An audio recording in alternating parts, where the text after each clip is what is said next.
I've been involved with scouting for over 25 years, so I've had a lot of memorable moments and events. The very first one, I was 11 years old. I'd been in scouting for about a month and a half. And it was my very first camp out, and it was a 50-mile canoe trip. And I was hooked on camping ever since. I loved that trip. Got 2 boys, and the day that each one of them got their eagles, that was a huge moment in my life. Because I didn't get to be an eagle, I stuck at life, and I regretted that ever since. If I could share only one thing with youth, what would it be? That would be servant leadership.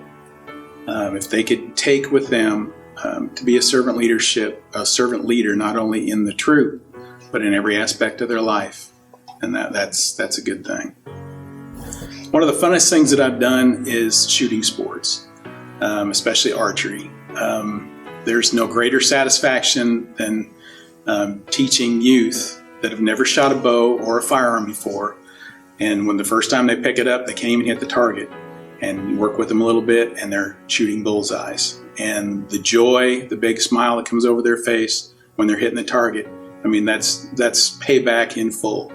And that is a great joy to see. My legacy to scouting, what would that be? Well, I brought a prop for this question. This hat belonged to my former scoutmaster, Howard Pettibone, and he passed away a little over a year ago. And the hat was given to me. He was a scoutmaster for over 50 years. And when I look at this hat, it reminds me of all the hours that he spent leading youth, teaching them how to be leaders, how to just cope with society, how to live in this world.